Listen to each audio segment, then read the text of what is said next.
According to Lulu and Corio, as students read across the multitude of websites available, they must learn to evaluate the credibility of what they find and approach internet sources with skepticism.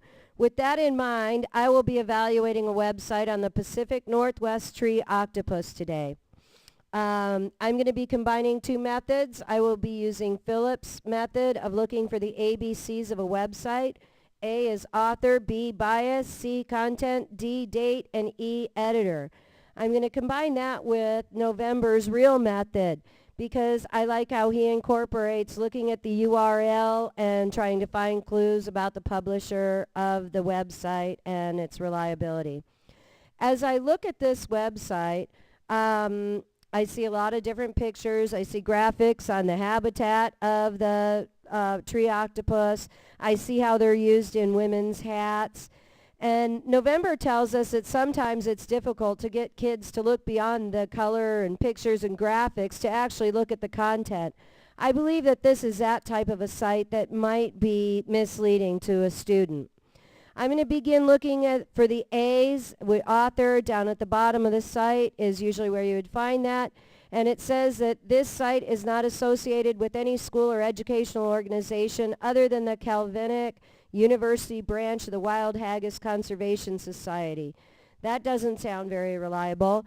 And if I look over here on the bottom right, I see that I can address concerns to Lyle Zapato. I would suppose that that's the author, and then it tells me that it was updated in March of 2011. That's actually pretty current for a website.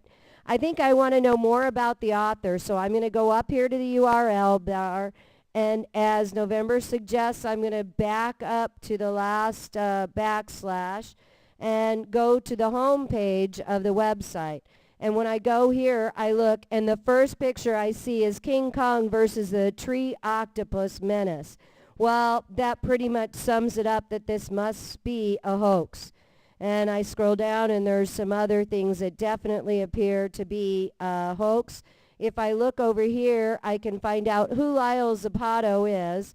And just looking at this page, obviously not a reliable source. So I'm just going to go back to the main page on the tree octopus.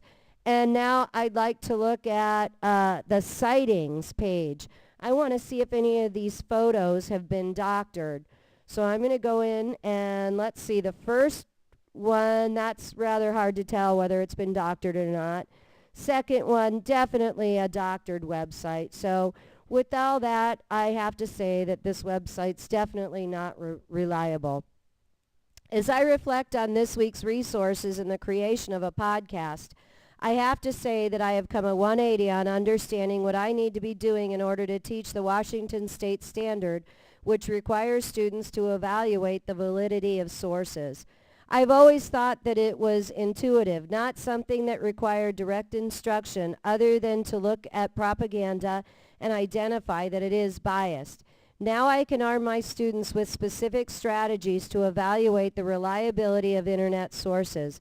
I would like to share these methods with my colleagues and come up with a district-wide method such as REAL or the ABCs.